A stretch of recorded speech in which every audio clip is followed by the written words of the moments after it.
السلام علیکم fifth class بیٹے ہم نے بیت عقبہ اولا و ثانیہ کے شارٹ کوسچن کر لیے تھے. اس کے 2 لانگ کوسچن ہیں. آج ہم اس کے دونوں لانگ کوسچن کرتے ہیں. تفصیلی سوالات، تفصیلی مین لانگ کوسچن آج ہم اس کے کریں گے. لانگ کوسچن میں پہلا کوسچن ہے بیت عقبہ اولا و ثانیہ کے بارے میں آپ کیا جانتے ہیں؟ تو اس کا آنسر دیکھیے. نبوت کے 12ویں سال حج کے موقع پر مدینہ منورہ کے 12 اشخاص مینا کی گھاٹی میں اسلام میں داخل ہوئے اور نبی اکرم صلی اللہ علیہ وسلم سے بیعت کی.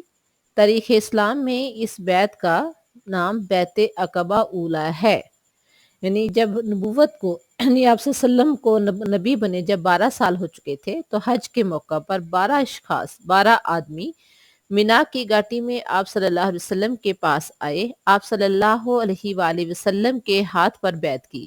یعنی آپ صلی اللہ علیہ وسلم کی اطاعت و فرمانبرداری، اللہ کی اطاعت و فرمانبرداری کا وعدہ کیا. اور تاریخ میں اسی بیعت کو بیت عقبہ اولا کہتے ہیں. یعنی وہ لوگ تھے جنہوں نے اپنے پیارے پیغمبر صلی اللہ علیہ وآلہ وسلم کے بارے میں، ان کی بعثت کے بارے میں یہود سے سن رکھا تھا اور وہ انتظار میں بھی تھے، لیکن ابھی وہ کھلم کھلا اسلام لانے کے لیے تیار نہیں تھے، نہ ہی ان کو پتا تھا کہ کیا کرنا ہے. وہ وہاں پہنچے ہیں، آپ صلی اللہ علیہ وسلم کے ہاتھ پر بیعت کی اور خوشی خوشی واپس گئے ہیں اور واپس جا کر پھر باقی لوگوں کو اسلام کی دعوت دینے لگے. یہ ہے بیت عقبہ اولا.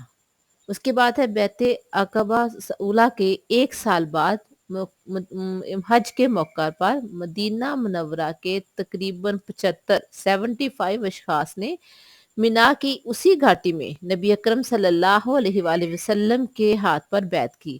یعنی پہلے 12 اشخاص آئے تھے اور انہوں نے جب جن کو کچھ بھی نہیں پہلے پتا تھا، جب ان کو دین کے بارے میں ساری معلومات ہو گئی ہیں، آپ صلی اللہ علیہ وسلم کے ہاتھ پر بیعت کی ہے. پھر اس کے 1 سال بعد 75 لوگ اور آئے ہیں اور اسی گھاٹی میں ہمارے پیارے پیغمبر صلی اللہ علیہ وآلہ وسلم کے ہاتھ پر بیعت کی. بیعت کیا کی تھی وہ میں نے آپ کو پہلے ہی بتایا تھا کہ چوری نہیں کریں گے، اپنی اولاد کو قتل نہیں کریں گے، اللہ اور اس کے رسول کے احکامات کے فرمان برداری کریں گے، ایک دوسرے پر بہتان نہیں لگائیں گے. یعنی اسلام قبول کرنے کے لیے جو شرائط پیارے پیغمبر نے اللہ کے حکم سے ان کے لیے رکھی تھی، انہوں نے ان تمام شرائط پر عمل کرنے کا وعدہ کیا اور اس وعدے کو بہت اچھے طریقے سے نبھایا بھی. آگے دیکھیں.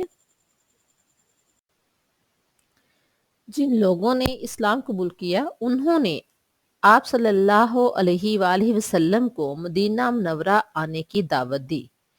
اس موقع پر نبی اکرم صلی اللہ علیہ وسلم کے چچا حضرت عباس رضی اللہ عنہ نے آپ صلی اللہ علیہ وسلم کے ساتھ وفاداری کا ثبوت دیا. یعنی وہ آپ صلی اللہ علیہ وسلم کو مدینہ منورہ آنے کی دعوت دے رہے تھے، لیکن ان کا اعتماد حاصل کرنا بہت ضروری تھا. اور حضرت عباس رضی اللہ تعالیٰ عنہ نے وفاداری کا ثبوت دیا اور کہا، اہل یثرب، کیا تم مرتے دم تک آپ صلی اللہ علیہ وسلم کا ساتھ دے سکتے ہو؟ اگر تو دے سکتے ہو تو ٹھیک ہے، ورنہ ابھی سے کنارہ کش ہو جاؤ. لیکن سب نے عہد کیا تھا کہ ہم آپ صلی اللہ علیہ وآلہ وسلم اور اسلام کی خاطر جان قربان کر دیں گے. یعنی انہوں نے جو وعدہ کیا تھا اس کو پورا بھی کر کے دکھایا. یہ بیعت ہجرت مدینہ کا پیش خیمہ ثابت ہوئی. پیش خیمہ ثابت یعنی اس سے یہ پتہ چل گیا تھا کہ مسلمان اگر آپ صلی اللہ علیہ وسلم کے ساتھ ہجرت کر کے مدینہ جاتے ہیں تو وہاں اسلام کے معاملات میں مسلمانوں کو کسی قسم کے مشکلات کا سامنا نہیں کرنا پڑے گا. تھوڑا بہت تو کرنا پڑے گا لیکن اتنا نہیں جتنا کفار مکہ آپ صلی اللہ علیہ وسلم اور صحابہ کرام کو تنگ کر رہے تھے، اس سے کم ہی اس کا سامنا کرنا پڑے گا. یعنی بیت عقبہ ثانیہ کے بعد حضور صلی اللہ علیہ وسلم نے اللہ کے حکم سے مدینہ منورہ کی طرف ہجرت کی تھی اور پھر وہاں اسلامی ریاست کا آغاز کیا تھا. سیکنڈ کوسچن دیکھیں. سیکنڈ کوسچن ہے بیت عقبہ اولا و ثانیہ سے کیا نتائج حاصل ہوئے؟ یعنی 2 دفعہ مدینہ سے لوگ حج کے موقع پر آپ صلی اللہ علیہ وسلم کے ہاتھ پر بیعت کرنے کے لیے آئے تھے، تو اس بیعت سے کیا اثر ہوا، کیا نتیجہ نکلا، کیا واقعی اسلام کو فائدہ پہنچا؟ تو اس کا آنسر دیکھیں. بیت عقبہ اولا و ثانیہ کے نتیجے میں کئی بااثر اور نامور شخصیات نے اسلام قبول کر لیا. جب انہوں نے اسلام قبول کیا تو ان کے ماتحت لوگ، ان کے ساتھیوں نے بھی ساتھ ہی اسلام قبول کر لیا. اہل مدینہ نے آپ صلی اللہ علیہ وآلہ وسلم اور اسلام کی حفاظت کا عہد کیا۔ کفار مکہ تو آپ صلی اللہ علیہ وسلم اور صحابہ کرام کو بہت تنگ کر رہے تھے، لیکن اہل مدینہ نے اپنے پیارے پیغمبر صلی اللہ علیہ وسلم اور اسلام کی حفاظت کا عہد کیا کہ ہم آپ صلی اللہ علیہ وسلم کی اور صحابہ کرام کے لیے اور دین اسلام کے لیے جان قربان کر دیں گے۔ بیعت عقبہ ثانیہ ایک عظیم کامیابی ہے، عظیم کامیابی اس کا رزلٹ بہت اچھا نکلا تھا۔ یہ بیعت ہجرت مدینہ کا پیش خیمہ ثابت ہوئی، جس کے نتیجے میں مدینہ منورہ کی شکل